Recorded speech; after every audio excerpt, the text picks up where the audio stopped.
कृपा पूर्णकलेवरम् श्रीगुरुं राधिकातं नेकात्मस्मरामि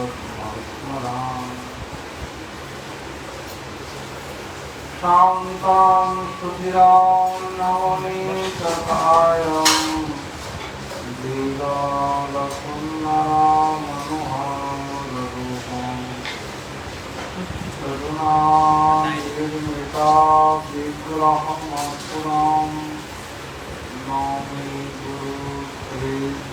गुरुदेवम् अजानुलम्बितभुजो कनकावदातो संकीर्तनैकशिखरो कमलायतास्तु विश्वाम्बरो द्विजवरो जुगधामपालो मुन्दे जगत्प्रिया करुणाय भृतानो नमोऽस्तु कालसत्त्वाय जगन्नाथसुताय च अभीष्टाय समुद्राय सकलत्राय ते नमो नमः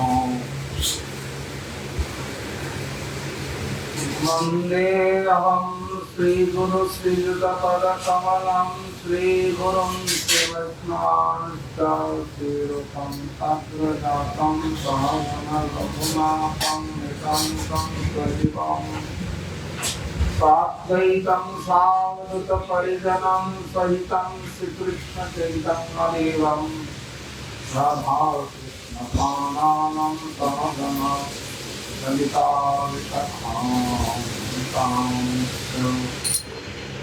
गोविन्दवृन्दावन्दिते त्रिलोकसुखहारिणि प्रसन्नाक्षपङ्कजे कुञ्जभोविलासिनि ब्रजेन्द्रभानोनन्दिनी ब्रजेन्द्रसोनो प्रस्तुते कदा करिष्यमां कृपाकटावोत्सभाजनं कदा करिष्यमां कृपाकटावोत्सभाजनं जय रूप सनातन भक्त रघुनाथ श्री गोपाल भक्त दास रघुनाथ श्री भय लुकाई कवि करुणमन्ना प्रभुते विघ्ननाथ शरीरं अंका संततम रक्त कृपा पुण्यवती वचा पावन पावन पुरुषों नमो नमः हरे कृष्ण कृष्ण कृष्ण हरे राम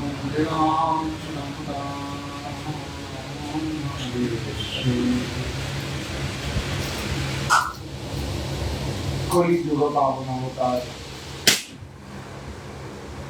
अवतार श्री कृष्ण चैतन्य महाप्रभु श्रील नित्यानंद प्रभु कृपापूर्ण मोदती अस्मदीय श्री परम गुरुपाद पद्म श्री गुरुपाद पद्म अनंत निवसे श्री श्री महंत मुरारीदास बाबाजी महाराज समस्त विराजमान गौरव प्रिय भक्तवृंद भक्तिमती मातृमंडलीवृंद सदाकार चरणे प्रणति यानी अवतार श्री मध्यान्हे श्री भगवानेर অন্য লীলা চরিত্র শ্রবণে উপনীত হয়েছি। যদ্যপি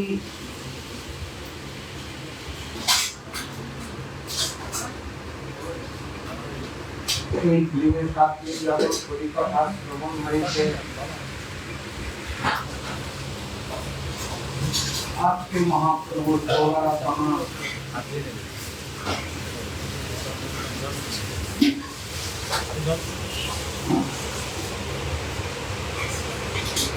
মহাপ্রভুর অমৃত কি করুণা না হলে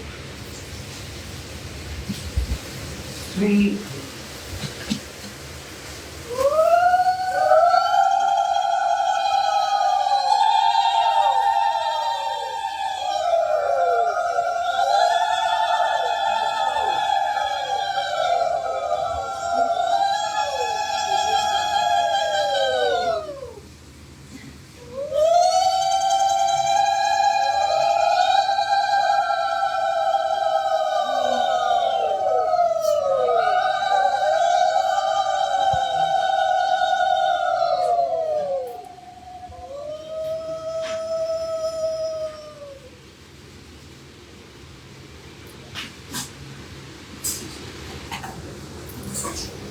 মহাপ্রভুর দেওয়া না হলে এই ভাগবত শাস্ত্র ছিল প্রেমভক্তি মহাজন ছিল নবতম ঠাকুর মহাশয়। ওনার প্রেমভক্তি চন্দ্রিকায় উনি দিচ্ছেন নববিধা ভক্তি ধর্ম ভাগবত শাস্ত্র মর্ম সদাই কবিবর্তিত নববিধা ভক্তি ধর্ম ভাগবত শাস্ত্র মর্ম সদাই কবিবর্তিত এবং প্রেমভক্তি চন্দ্রিকায় দিচ্ছেন। তাহলে নববিধা ভক্তি কি? 9 প্রকার ভক্তির দ্বারা ভগবানকে লাভ করা যায়। শ্রবণম মঙ্গলম অর্চনম মঙ্গলম পারিশীলনম আত্মং। এই প্রকার 9 প্রকার ভক্তির দ্বারা ভগবানকে লাভ করা যায়। কিন্তু নবতম ঠাকুর মহাশয় বললেন নববিধা ভক্তি ধর্ম ভাগবত শাস্ত্র মর্ম সদাই কবিবর্তী সেবক। এই নববিধা ভক্তির সর্বশ্রেষ্ঠ ভক্তি হচ্ছে নববিধা ভক্তির শ্রেষ্ঠ ভক্তি হচ্ছে কীর্তন সেবা, ভাগবত অধ্যয়ন, ভজনের মধ্যে শ্রেষ্ঠ নববিধা ভক্তি। 9 প্রকার ভক্তি হচ্ছে ভজনের শ্রেষ্ঠ। ভজনের মধ্যে শ্রেষ্ঠ নববিধা ভক্তি, তার মধ্যে সর্বশ্রেষ্ঠ নাম সংকীর্তন। নিরপরাধ নাম লইলে হয় প্রেমময়। নিরপরাধ নাম নিলে হয় প্রেমময়। মহাপ্রভু শিক্ষাত্মক বললেন যেহেতু দর্পণম মার্জনম যেহেতু দর্পণম মার্জনম ভব মহাদাবাগ্নি শ্রেয় যেহেতু দর্পণম মার্জনম ভব মহাদাবাগ্নি নির্বাপনম শ্রেয় কৈতবচন্দিকাম তরণম স্বাভু জীবনম আনন্দায়ন পরিবর্ধনম প্রতিপদম পূর্ণামৃতম আস্বাদনম সর্ব আত্মিকম সফলম কর্মরূপে শ্রীকৃষ্ণ সংকীর্তনম। মহাপ্রভু 8টি শিক্ষাশ্রমে কবিরাজ গোস্বামীপাদ উদ্ধৃত করছেন চৈতন্য চরিতামৃতে। চিত্তরূপ দর্পণ যেহেতু দর্পণম মার্জনম। আমাদের এই 10 ইন্দ্রিয় তার মধ্যে সবচেয়ে বেশি যে ইন্দ্রিয়ের প্রভাব আমাদেরকে ভোগ করতে হয় তা হচ্ছে মনের ইন্দ্রিয়। সবাই মানে দৃষ্টান্তটা সব ইন্দ্রিয়কে বশীভূত করতে পারলেও কিন্তু মনকে বশীভূত করা বড়ই যায়। কেন? এই মন করার চঞ্চল লাগে, এই মন হচ্ছে চঞ্চল শিরোমণি। মন কারোর বাধা মানতে চায় না। এক মনেতে অনেক বাঞ্ছা হয়, এক মনেতে অনেক বাসনা জাগে, আমি এটা করবো, আমি এটা করবো, আমি এটা করবো, আমি এটা করবো। কিন্তু এই মনকে সংযত করতে হলে একমাত্র নিরন্তর দরিদ্র পাঠ্যকে স্মরণ করতে হবে। কিন্তু যখন আমরা এই মনকে সংযত করতে না পারি, ঠাকুর মহাশয় বলে কিবা কি করতে পারে না, সাধু পেলে যদি হয় সাধু নামার সঙ্গ, যদি সাধুগুরু বৈষ্ণবের সঙ্গ হয়, তাহলে সেই সঙ্গের মাধ্যমে আমাদের এই মনগুলোকে ইন্দ্রিয়কে সংযত করতে পারবো। তা না হলে সম্ভব নয়। সমস্ত ইন্দ্রিয়কে সংযম করলেন, কিন্তু মন আপনার বাধ্যবাধকতা কিছুই মানছে না মহাশয়, আর যত ইন্দ্রিয়গুলো সবই অস্থির হয়ে যাচ্ছে। কেন? মন থেকেই তো সবকিছুর সৃষ্টি। এই জন্য মনকে সংযত করা অত্যন্ত কর্তব্য, তা না হলে সম্ভব হবে না। কিন্তু মন যখন কারো বাধা না মানে, তখন আমাদের তো নিরন্তর কৃষ্ণ বিস্মৃতি আসতে থাকে। আমরা নিরন্তর নিচে মায়ায় বদ্ধ হয়ে বৃক্ষ সমহীন কৃষ্ণ ভজন করার জন্য আমরা এই জগৎ সংসারে আসি, কৃষ্ণকে দেখার জন্য আমরা আসি, কৃষ্ণ সেবা করে নিজেকে কৃপার্থ করবার জন্য আমরা আসি। কিন্তু মহাশয় কৃষ্ণকে তো ডাকাতেই ভুলে যায়, কৃষ্ণ নাম থেকে পর্যন্ত ভুলে যায়। এই জন্য যখন আর কৃষ্ণ নামকে ভুলে যায়, কৃষ্ণকে ভুলে যায়, তখনই তো আমাদের জীবনে দুঃখ আসে। কৃষ্ণ ভুলি দেবীর অনাদি বহির্মুখ, অনাদি বহির্মুখ, এককাল নয় অনাদিকাল ধরে বহির্মুখ। কৃষ্ণকে ভুলে যাওয়ার কালে জন্য বহির্মুখ এক জন্ম নয়, বহু জন্ম।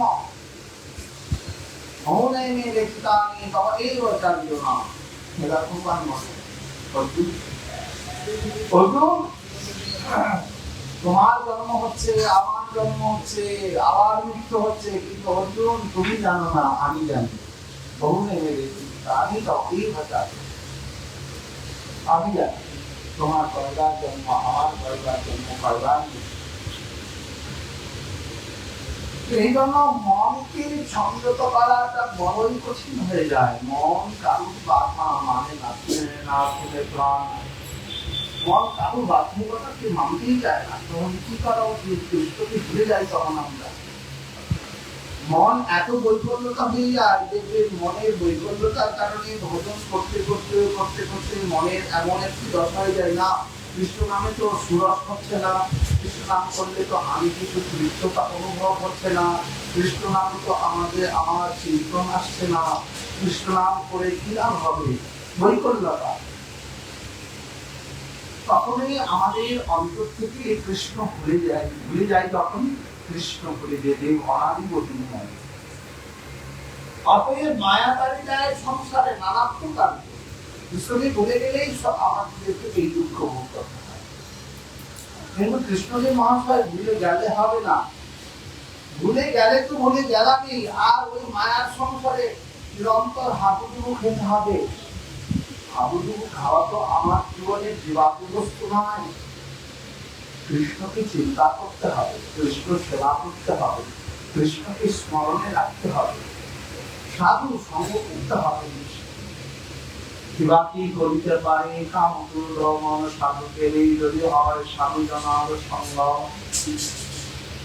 এটা আমাদের সঙ্গের প্রয়োজনীয়তা, গুরু সঙ্গের প্রয়োজনীয়তা, সাধু সঙ্গের প্রয়োজনীয়তা, ভক্ত সঙ্গের প্রয়োজনীয়তা। কেন? আমরা ভুলে যেতে পারি, কিন্তু সাধুরা ভক্তরা ঘুরে আমাকে কৃপা করে ওই ভুলবার যে রাস্তাটা তিনি দেখাবেন। কেন?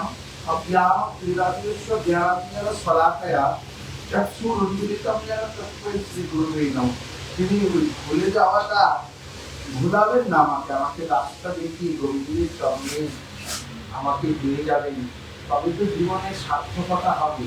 কিন্তু মহাশয় আমরা কৃষ্ণকে ভুলে যাই। কৃষ্ণকে যদি অনাদি গভীর মায়া তাকে দেয় সংসারে নানা প্রকার,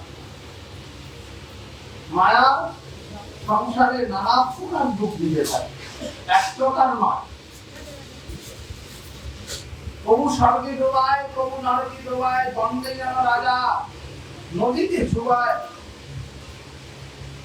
হ্যাঁ,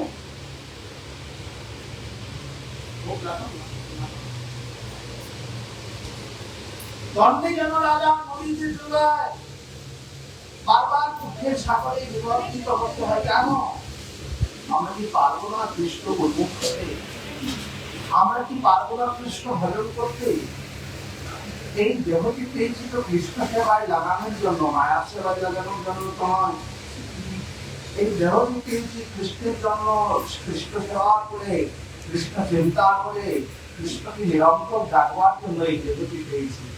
কিন্তু বৃথায় যদি জীবনটি চলে গেল, তাহলে আমাদের রয়ে গেল কেন? না, এই জন্য মহাশয় কৃষ্ণকে ভুলে গেলে আমাদের জীবনে যত দুঃখ আসে। আচ্ছা মহাশয়, তাহলে কৃষ্ণ ভক্তের অনেক সময় দুঃখ দেখা যায়, তাহলে কেন এই দুঃখটা কি? এই দুঃখটা কৃষ্ণ ভক্তের যে দুঃখ, সেই দুঃখটা জাগতিক দুঃখ নয়। কৃষ্ণ ভক্তের দুঃখটা হচ্ছে কৃষ্ণকে পাওয়ার যে দুঃখ, কৃষ্ণকে পেয়ে আরেকবার পাওয়ার জন্য বাসনা হয়। ওই যে দুঃখটা, সেই দুঃখের মাঝে নিরন্তর ভক্ত ভগবানকে দেখতে থাকে, আর ভগবানের চিন্তা থাকে। আর আমাদের মনের বৈকল্যতার দ্বারা যে দুঃখ আসে, নিরন্তর আমরা ওই কৃষ্ণকে ভুলতে থাকি। আর এই জন্যই আমাদের নিকটস্থ মায়াতারে কৈলাসের চৈতন্য চরিতামৃতে লিখছেন, নিকটস্থ মায়াতারে যাপটিয়া ঘরে কামতদের দাস ছুটিয়া তার রাশি খায়, ভবিতে ভবিতে সাধু বলতো কৈলাসের চৈতন্য চরিতামৃতে লিখছেন। নিকটস্থ মায়াতারে যাপটিয়া ঘরে এমন ভাবে যাপট করে ধরে ফেলে, একদম এমন ভাবে আকর্ষণ করে যায়, তখন ভুলতে থাকে না এই তো শাশ্বত নয়, এই তো ঠিক নয়। মায়া তার কাছে তৎক্ষণাৎ এত আনন্দ স্থান পেতে থাকে, মায়াই আমার জন্য আনন্দ। আর একটু সুখ সুখ রয়েছে। এই জন্য দেখবেন সাধক নিরন্তর মহাশয় চিত্তরূপ দর্পণ, এই মনকে, মনের মাঝেই তো দর্পণ রয়েছে, চিত্তরূপ দর্পণ। মনের মাঝেই তো চিত্ত, চিত্ত আর মন এক কথা। শ্রী মহাপ্রভু বলেন যেহেতু দর্পণম মার্জন, এই চিত্তরূপ দর্পণে এই মনের মাঝে তোমার যে বৈকল্যতা দেখা দিয়েছে, যে বৈকল্যতার মাঝে তুমি নিরন্তর কৃষ্ণকে ভুলে যাচ্ছ, নিরন্তর কৃষ্ণ সেবার থেকে তুমি ভুলে চলে যাচ্ছ, তাহলে সেই মনের বৈকল্যতার দিকে তুমি মুক্তির উপায়টি কি? উপায় তো রয়েছে। আমি তো মহাত্ম ঠাকুর মহাশয় আবার যেন ভক্তি চন্দ্রিকায় বলছেন, পরিণু অসত ভুলে কাম প্রেমী তলে গেলে হাত মুড়ে কর মুড়ে পার। পরিণু অসত ভুলে, আমি তো অসত ভুলে পড়েই রয়েছি, আমি তো নিরন্তর সত্য কৃষ্ণকে ভুলে যাচ্ছি।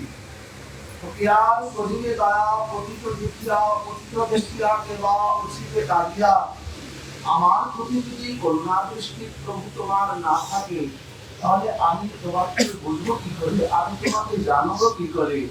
আমার জীবন কিন্তু বৃথায় চলে যাবে। কিন্তু মহাশয় কৃষ্ণ ভুলে গেলে আর জীবনে এর থেকে ভুল কাজ আর কিছু হতে পারে না। কৃষ্ণ ভুলে যাওয়া, কৃষ্ণকে ভুলে যাওয়া, কৃষ্ণকে ভুলে গেলে হবে না। এই জন্য মহাপ্রভু বলেন শিক্ষাশ্রমে, যেহেতু দর্পণম মার্গেরম ভব মহাদাবাগ্নি, ওই চিত্তরূপ দর্পণে, চিত্তরূপ এই অন্তরের মাঝে ভব মহাদাবাগ্নি। দাবাগ্নি কথার অর্থ কি? দাবানল, বনের মাঝে আগুন লাগানোর প্রয়োজন নেই। বনের ঘনঘর্ষতায় দেখবেন গাছে গাছের ঘর্ষণে আগুন লেগে যায়, সেটাকে দাবানল বলে। আর ওই কিছুদিন আগে আমাদের দাবানল লাগলো না, জল দিয়ে বিগাতে পারছেন? তো আমাদের এই অন্তরে এই সংসার সুখবাঞ্ছা, সুখীর লাগিয়া এই ঘর বাঁধিন অনলে করিয়া যেন যাকে রণ যৌবন পুত্র পরিজন পৃথিবী আছে পর্বত ভিতরে অমল দল জল জীবন তলবল ভজ হরিপদ নীতিরে। সুখের লাগিয়া আমি তো ভাবছি এতে আমার সুখ রয়েছে, কিন্তু সুখটা আমার কতদূর যাবে আমি তো নিজেও জানি না। কিন্তু সুখের থেকে বেশি দেখছি আমার জীবনে দুঃখটাই বেশি। সুখের লাগিয়া এই হলো বাঁধিল অনলে পড়িয়া গেল। দুঃখই দিচ্ছে সংসার আমাকে, সুখ দেয়। কেউ বলতে পারবে না এই জগৎ সংসারে আমি ছিল। সুখের মাঝে দুঃখই বেশি।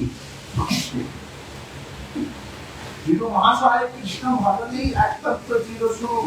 দুঃখ আসলেও কৃষ্ণ ভক্ত, কৃষ্ণ চিন্তায় নিরন্তর তিনি সুখী। কেন? কৃষ্ণ সে তোমার, কৃষ্ণই তো তোমার, আর চিন্তা করার এবার প্রয়োজন। তো মহাশয় ওই দাবাগ্নি ধর্মমহা দাবাগ্নি নির্বাপনম শ্রেয় দৈব চন্দ্রিকাম বেদারণম বিদ্যাবতু জীবনম। ওই যে দাবানল লেগেছে, দাবানলকে নিবানোর উপায়টা কি? এখন দাবানল যদি জ্বলতেই থাকে তো মন্ত্র উজাড় হয়ে যাবে, আর কিছুই গাছপালা থাকবে না। তাহলে তোমার মনের বাড়ি যে বিষয় বাসনা যে দাবানল জ্বলছে, অনন্ত কষ্টের দাবানল জ্বলছে, তাকে নির্বাপিত করতে হবে। তাহলে যদি জ্বলে অহলে কি যাবেন অনলাইন আগুন, তো ওই নিরন্তর তোমাকে আগুনে পড়তে হবে। তাহলে আগুনের পোড়াটাই কি আমার জীবনের জীবাত্ম বস্তু? আমি এসেছি কি এই জন্য? আমি এসেছি কি আগুনে পোড়ার জন্য? না, কৃষ্ণ ভজন করার জন্য এসেছি। কিন্তু ভজনটা করি কোথায়? ভজন হচ্ছে না। ভজন বলতেই আপনার বুঝে ভাই ভাবছিলাম সে ভাইয়া ভজন করতে এসে ভজনটা করছি কোথায়? কিন্তু মহাশয় ভজন করতে হবে। তাহলে মহাপ্রভু বললেন এই মনকে আগে সংযত কর। মনের মাঝে যে দাবানল লেগেছে, এই দাবানলকে আগে সংযত করো, তাহলে সেখান থেকে তুমি কষ্ট পাবে। নির্বাপনম শ্রেয় দৈব। এই দাবাগ্নিকে নির্বাপিত করতে হবে। এই দাবাগ্নিকে নিরন্তর যেন নির্বাপিত না করতে পারলে আমি তো আবিষ্ট সিদ্ধি ভগবত চরণ প্রাপ্ত করতে পারবো না। তাহলে মহাপ্রভু বলেন কিসের প্রয়োজন? এই দাবাগ্নি, এই আগুন নিবাতে গেলে কিসের প্রয়োজন? জলের প্রয়োজন।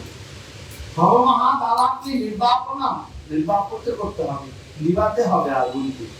শ্রেয় তৈলব চন্দ্রিকাম বিতরণম বিদ্যাবতু জীবনম আনন্দায় স্ফুটিবর্ধনম প্রতিপদম পূর্ণামৃতম আস্বাদনম সর্ব আত্মকম সপনম পরমবীরে শ্রীকৃষ্ণ সংকীর্তন। তাহলে তোমাকে ওই বিবাদে গেলে কার কাছে যেতে হবে? তোমার কাছে তো তোমার ঘরে আগুন লেগেছে, এবং তোমার কি সম্ভব একা ওই আগুন নেভানো? আগুন নেভানো তো তোমার ঘরে সম্ভব না। তাহলে কার কাছে যেতে হবে? আশ্রয় দিতে হবে। কোন আশ্রয় বেরিয়ে হবে? কৃষ্ণ মাটি থেকে আর সব মরে অকাল। তাহলে কার কাছে যাবে? ওই পার্শ্ববর্তী সবার কাছে গিয়ে তো বলতে হবে আমার ঘরে আগুন লেগেছে, আপনারা বাঁচান। তাহলে তো সবাই আসবে। কিন্তু মহাশয় ওই আগুন নিবানোর জন্য কার কাছে যেতে হবে? নির্বাপন শ্রেয় তৈলব চন্দ্রিকাম বিতরণম বিদ্যাবতু জীবনম। তোমার মনের আগুনকে নিবাতে পারবে কে? যিনি সাধু, যিনি গুরু, যিনি আচার্য, তার কাছে যেতে হবে। বিদ্যাবতু জীবনম, যিনি জানেন। এখন যিনি আগুন নিবাতে জানেন না, তার কাছে গিয়ে যদি বলো আমার আগুনটা নিভিয়ে দাও, তাহলে কি হবে? এখন দাবাগ্নিতে যদি জল ঢালেন তাহলে আরো তেজ হয়। অনেক আগুন যেখানে লাগে সেখানে জল ঢেলে কাজ হয় না, সেখানে কৌশল অবলম্বন করতে হয়। কৌশলকে অবলম্বন করতে হবে, সেখানে জল ঢালে আরো ঢাল করে আরো ধরবে। মহাপ্রভু বললেন এই ভবমহা দাবাগ্নি নির্বাপনম শ্রেয় তৈলব চন্দ্রিকাম বিতরণম বিদ্যাবতু। তাহলে কার কাছে যেতে হবে? যিনি আগুন নিবাতে জানেন। তাহলে কৌশল অবলম্বন হবে।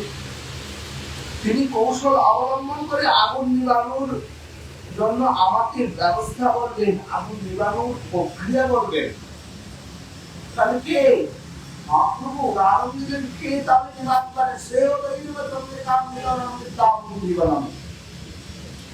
যিনি এই চিত্তরূপ দর্পণের এই দাবানলকে নেবানোর একমাত্র প্রক্রিয়া তিনি জানেন, যিনি ওই আস্বাদন করেছেন, আপনি করি আস্বাদনে শিখাইলা ভক্তগণে প্রেম চিন্তার মলিক প্রবোধনে নাহি জাতি স্থান সবাগে করিলতা মহাপ্রভু দাতা শিরোমণি।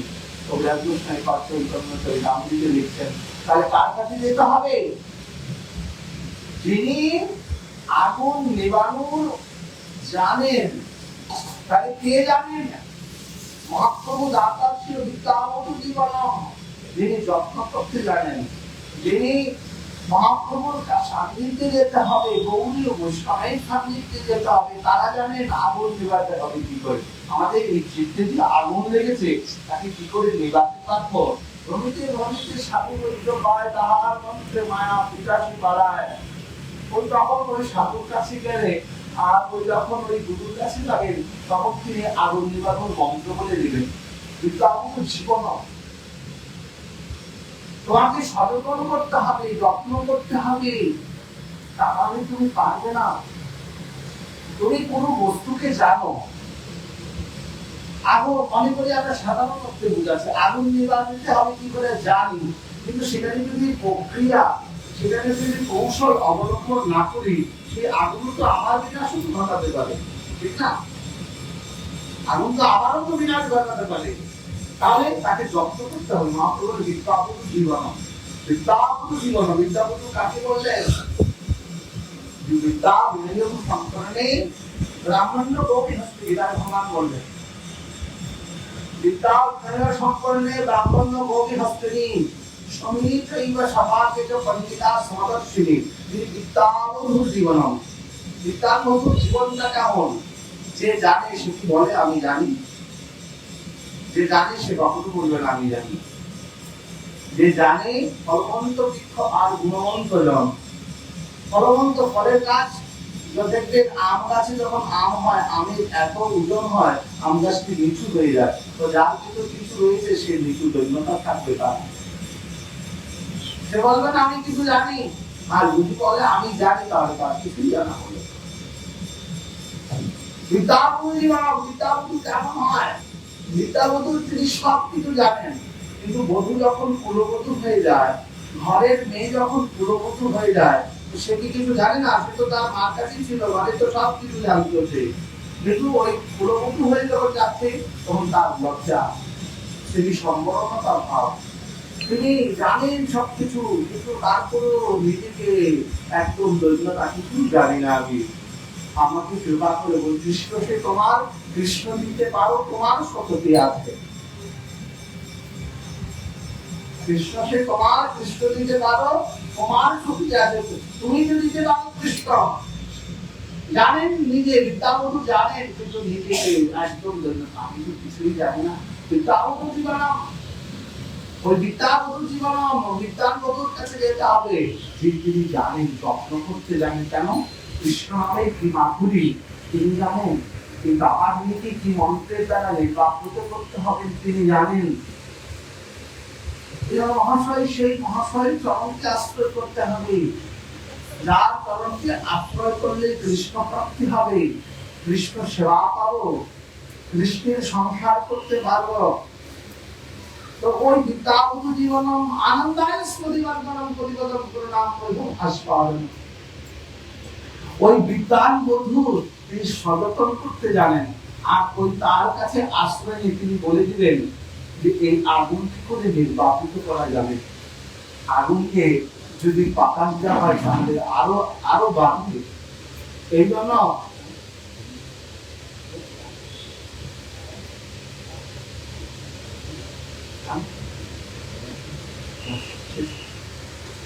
আনন্দায় প্রতিবর্তন প্রতিপদম প্রণাম। কেন? ওই বিদ্যাবধূ তিনি বলে দিলেন তোমার শাশ্বত পথ এটা, তুমি মায়ার দাসত্ব কেন স্বীকার করবে?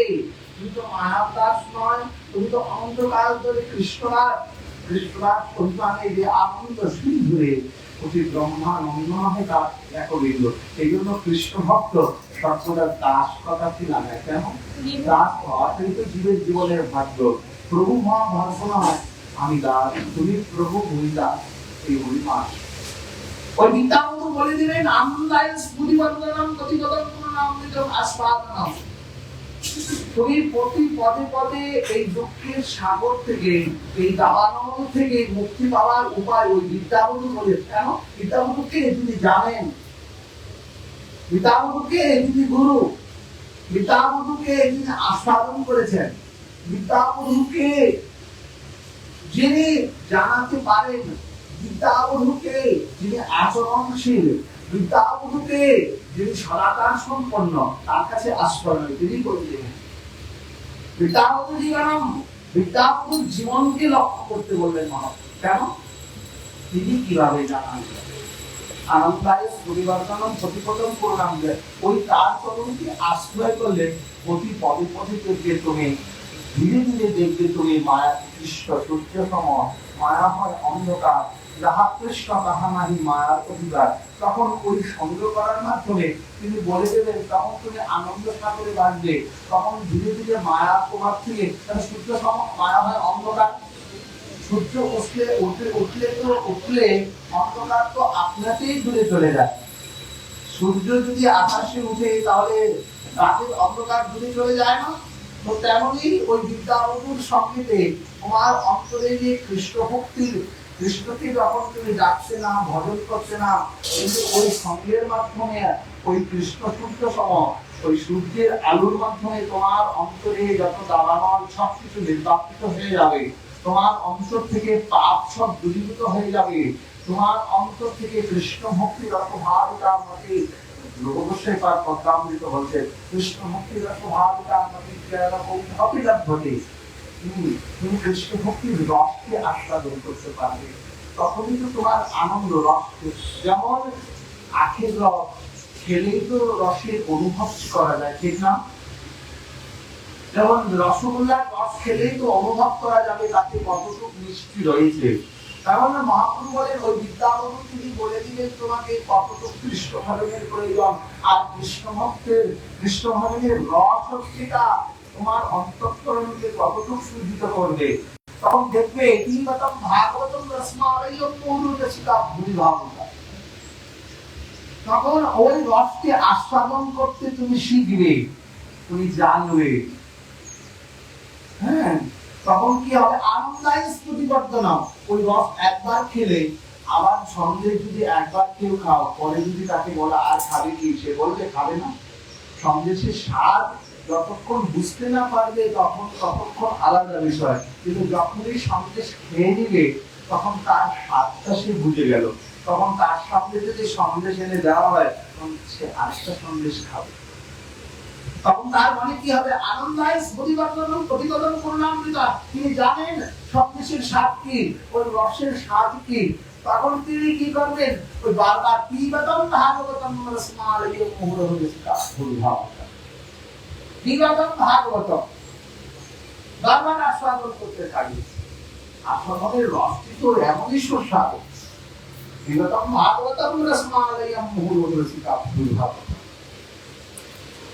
তখন আনন্দায়স পরিবর্তনম, তখন সে আনন্দের সাগরে ভাসতে থাকে। আনন্দায়স পরিবর্তনম, প্রতি পদে পদে তখন তিনি ওই রসকে পান করলে যেমন রসের আমেজ যেমন ওই নিরন্তর সেই চিত্তকে আবিষ্ট করতে থাকে। আহা কি সুন্দর খেলাম, কি সুন্দর স্বাদ সন্দেশটা, কি সুন্দর দেখতে সন্দেশটা, কি তার অপরূপ গন্ধ। ওই প্রতিপদম, আমি শ্লোকের অর্থ করলাম, প্রতিপদম পূর্ণামৃতম আস্বাদন, প্রতি পদে পদে পূর্ণামৃতা, প্রতি পদে পদে ওই রসের স্বাদ কেমন, দেখতে কেমন, রসের কি সুন্দর, এই অনুভব স্বাদের চিত্তকে তখন চিত্তরূপ দর্পণকে মার্জন করতে থাকে। কেন? মার্জন করলেই তো সে রাস্তা প্রশস্ত হবে, বুঝতে পারবে। দর্পণ মানে আয়না, আয়নাতে যদি অন্ধকার থাকে, আয়নাতে যদি ময়লা থাকে, তাহলে আপনার বদলটা দেখবেন কি করে? কারণ তাকে পরিষ্কার করতে হবে। ওই মনরূপী দর্পণকে পরিষ্কার করতে গেলে নিরন্তর কৃষ্ণ ভক্তের সঙ্গের প্রয়োজন, নিরন্তর ভগবান নামের প্রয়োজন। তবেই তো আনন্দায় স্ফুটিবর্ণনম প্রতিপদম পূর্ণামৃত ভাস পাবে। প্রতি পদে পদে পদে ওই রসের আস্বাদনটা অন্তরে জাগবে। পরম বিজয়ীতে শ্রীকৃষ্ণ ওর একমাত্র আশ্রয় ওই আনন্দায় স্ফুটিবর্ণনম প্রতিপদম পূর্ণামৃত আস্বাদনম। ওই প্রতি পদে পদে পদে পদে আস্বাদনের একমাত্র আকাঙ্ক্ষাই হবে পরম বিজয়ীতে শ্রীকৃষ্ণ। মহাপ্রভু বললেন একমাত্র শ্রীকৃষ্ণ নাম সংকীর্তনই হবে জীবের জীবনের ভাগ্য। আর একবার নাম নিলে যত পাপ করে জীবের কি সাধ্য আছে তত পাপ করে। নামের এমন দাহিকা শক্তি, যদি আপনি জেনেও হাত দেন তাও হাত পড়বে, না জেনে হাত দিলে তাও আপনার হাত পড়বে। কেন রাজ্য করে আপনার স্বভাব। মানে নামের কৃপা এমন, নাম এমন কৃপাময়, নাম এমন করুণাময়, নামের অনুভবটা এমন ভক্ত চিত্তকে করে তুলে, ভক্ত চিত্ত এমন হয়ে যায়, এমন অভিভূত হয়ে যায়, তখন ওই নাম পরম বিজয়ীতে শ্রীকৃষ্ণ সংকীর্তন। সকল ভক্ত তার মন চিত্ত নামময় হয়ে যায়। ভক্তের মন সাধনাত্মক দৃষ্টি সমস্ত নাম হয়ে যায়। এই জন্য নরোত্তম ঠাকুর মহাশয় বললেন নামমন্ত্র করিয়া হবে, নাম হইতে প্রেম প্রাপ্তি, মন্ত্র হইতে স্বরূপ প্রাপ্তি। এই জন্য গৌড়ীয় বৈষ্ণবগণ ভজনের সর্বাধিক ক্রমে নাম আশ্রয় করেছেন। হরের নাম হরের নাম হরের নামই কেবলম বলো নাস্তব নাস্তব জ্যোতির অন্নদা।